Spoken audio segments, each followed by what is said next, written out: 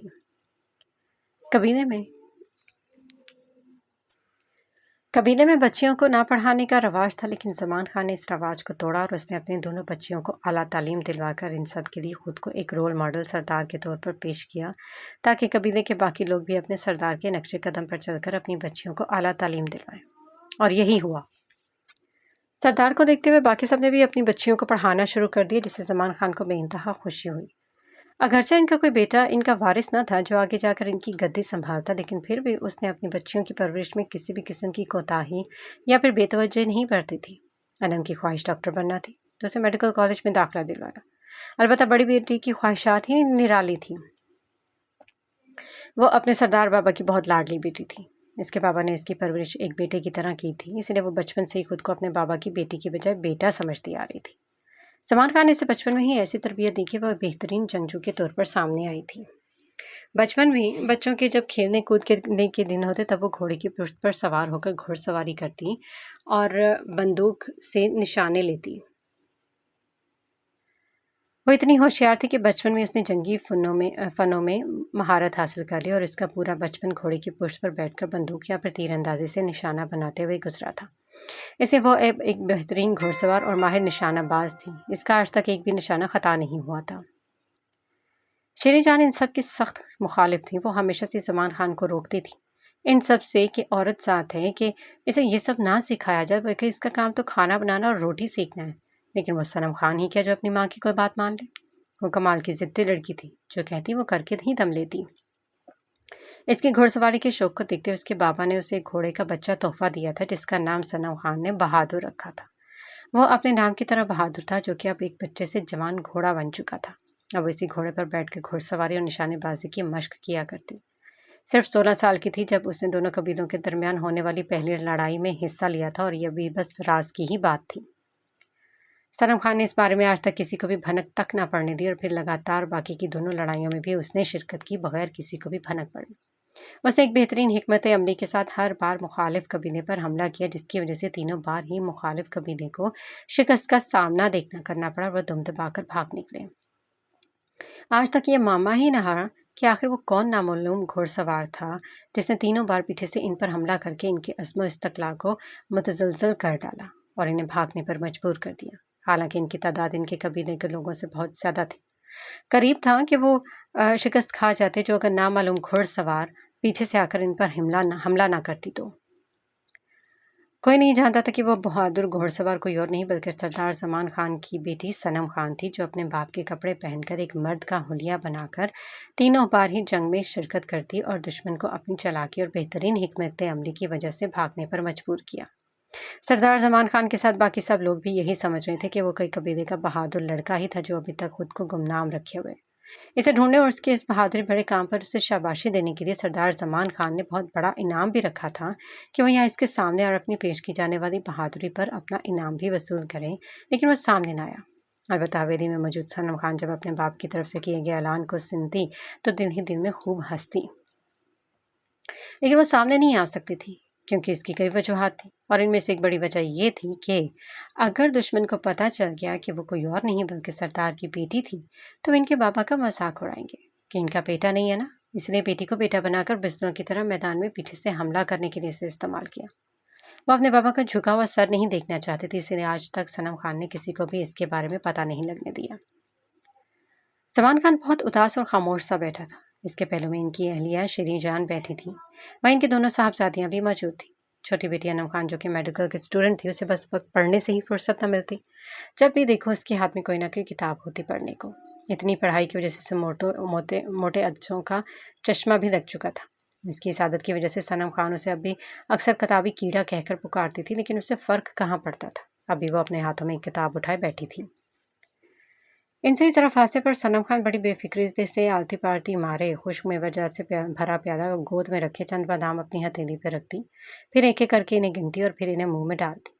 وہ اپنے سردار بابا کی باتیں سن بھی رہی تھی اور ایک آدھ بار نگاہ اٹھا کر انہیں دیکھ بھی رہی تھی، جو بہت پریشان دکھائی دے رہے تھے۔ لیکن وہ جس طرح بے فکری سے بیٹھی تھی، اگر کوئی اور دیکھ لیتا تو یہی سمجھتا کہ بڑی ہوئی لاپرواہ لڑکی ہے، کیونکہ اس کے چہرے پر بھی تاثرات کا اظہار دیکھنے پر یا پھر سمجھنے کو نہیں ملتا تھا۔ وہ ایسی تھی، ایک بند کتاب کی مانند، جسے کسی بھی کوئی آسانی سے نہیں پڑھ سکتا تھا۔ وہ اپنے اندر بہت سے راز رکھے ہوئے تھی۔ بابا، آپ پریشان لگ رہے ہیں، کیا بات ہے؟ انم کتاب سائڈ ٹیبل پر رکھتے ہوئے پوچھ بیٹھی۔ سلمان خان گویا ہوئے، بس بچے، جنگ کا سوچ سوچ کر پریشان ہو رہا ہے۔ آپ کی بات پھر سے معصوم اور بے گناہ لوگ مارے جائیں گے، یہاں سے بھی اور وہاں سے بھی۔ حالانکہ اپنے خان جی کو امن کا پیغام بھی بھیجا تھا، لیکن انہوں نے رد کر دیا اور الٹا ہم کو بہت برا بھلا کہا۔ بادام ہتھیلی پہ پھیلاتی صنم خان لاپرواہی سے بولی، سردار بابا، اگر ان کو جنگ کرنے کا اتنا ہی شوق ہے تو پوری کر دینا ان کی یہ خواہش۔ دیکھتے ہیں پھر میدان میں کون بہادر ٹکتا ہے، مگر بچے، اس میں بہت سارا معصوم لوگ مارا جائے گا اور ہم یہی تو نہیں چاہتا۔ اب ہم پریشان ہیں کہ ہم کریں تو کیا کریں۔ شیری جان اپنے شوہر کو تسلی دیتے ہوئے بولی، سردار جی، آپ نے تو اپنا پورا کوشش کیا نا، اب وہ نہیں مانتے تو اس میں آپ کا کیا قصور؟ آپ خود کو برا بھلا مت کہو، آپ ایک بہت اچھا انسان ہے، بہت اچھا شوہر ہے، اچھا باپ اور ایک بہت اچھا سردار بھی ہو۔ بیوی کی اس طرح تسلی دینے پر سلمان خان ہلکے سے مسکرائے اور صنم خان اسی کا فائدہ اٹھاتے ہوئے شرارتاً بولی، واہ مورے واہ، کیا بات کہی آپ نے، بیوی ہو تو ایسی، کیوں سردار بابا؟ صنم خان نے 2-3 بار بادام منہ میں ڈالتے ہوئے ایک آنکھ بند کر کے اپنے بابا کو دیکھا، جس پر وہ مسکرا اٹھے اور ساتھ میں انم بھی مسکرائی۔ البتہ اس کی ماں نے غصے سے بادام کھاتی صنم خان کو گھورا، تم بس یہی فضول باتیں ہی کرنا، بس یہی کام آتا ہے تم کو، فضول باتیں کرنا، لڑکے والا کام کرنا، یہی تو کام تم کو بہت اچھے سے آتا ہے۔ صنم خان مسکراتے اپنے فرضی کالے جھاڑ کر بولی، اچھا ہوا کہ آپ کو اتنا تو اندازہ ہو گیا کہ آپ کی بیٹی کسی کام میں تو ماہر ہے نا، ورنہ میں تو سمجھتی تھی کہ آپ مجھے بس نکھٹو ہی سمجھتی ہو۔ دیکھ رہے ہیں نا خان جی، کیسے زبان چلا رہا ہے ہم سے۔ شیر خان نے جہاں شوہر سے شکایت لگائی تو سلمان خان، جو کہ اپنی ہنسی کو بڑی مشکل سے کنٹرول کیے بیٹھے تھے، کیونکہ اکثر اوقات وہ ان ماں بیٹی کی اس پیار بھری نوک جھوک سے بہت لطف اندوز ہوتے تھے، وہ گویا ہوئے، صنم خان، بہت غلط بات ہے، مت کرو اپنا ماں کے سامنے ایسا کام۔ جی سردار بابا، ماں کے سامنے نہیں کروں گی لیکن ان کے پیچھے ضرور کروں گی۔ یہ کہہ کر صنم خان ہنسی تو سلمان خان بھی اپنی ہنسی پر کنٹرول نہ رکھ پائے اور دونوں باپ بیٹی ہنس دیے۔ انا بھی اب ان کے ساتھ شامل ہو گئی، جس پر شیری جان نے ان تینوں باپ بیٹیوں پر غصیلی نگاہ ڈالی اور خفگی سے اٹھ کر جانے لگی تو سلمان خان نے جلدی سے ان کا ہاتھ پکڑ کر اپنے پاس واپس بٹھا لیا۔ کہاں جا رہا ہے تم؟ ہم کو چھوڑو خان جی، ہم یہاں سے چلا جائے گا۔ تم کہاں جاتا ہے؟ صنم خان یہاں سے جائے گا۔ سلمان خان نے صنم کو اشارہ کیا تو وہ اٹھ گئی۔ اچھا بابا، ہم یہاں سے چلا جاتا ہے، ورنہ مورے کو غصہ آ جائے گا اور پھر ہماری خیر نہیں۔ وہ پیالہ نیچے رکھتی ہاتھ جھاڑتی اٹھ کھڑی ہوئی۔ چلو انم۔ وہ اٹھی اور ساتھ میں انم کو بھی اپنے ساتھ اٹھا کر لے گئی۔ ان کے جاتے ہی وہ اپنے شوہر سے خفا ہو کر بولی، آپ اس کو سمجھاتا کیوں نہیں ہے؟ ساری حرکتیں لڑکوں والی ہیں، آپ نے اس کو بہت محبت دے کر بگاڑ دی ہے، ہمارا کوئی بات نہیں مانتا۔ کل کو اگر اس کی شادی کہیں گیا تو کیا وہ وہاں جا کر یہ گھوڑا اور بندوق چلائے گا؟ لوگ کیا کہے گا کہ سردار کا بیٹی کو کچھ بھی نہیں آتا؟ سلمان خان اپنی اہلیہ کی باتیں سننے کے بعد بڑی محبت سے ان کے کندھوں پر اپنا بازو پھیلاتے ہوئے بولے، شیری جان، تم ہر وقت اس بیچاری کے پیچھے کیوں پڑا رہتا ہے؟ وہ جیسا اور جس طرح جینا چاہتا ہے اس کو مت روکو، یہی تو دن ہوتا ہے اپنے باپ کے گھر اچھا زندگی گزارنے کا۔ لیکن خان جی، آگے جا کے جب اس کا شادی ہوگا تو کیا ہوگا اس لڑکی کا؟ تم اس کا فکر کیوں کرتا ہے؟ وہ ہمارا بیٹی اور ہم اس پر خود سے زیادہ بھروسہ ہے، وہ ہمارا سر کبھی نہیں جھکنے دے گا۔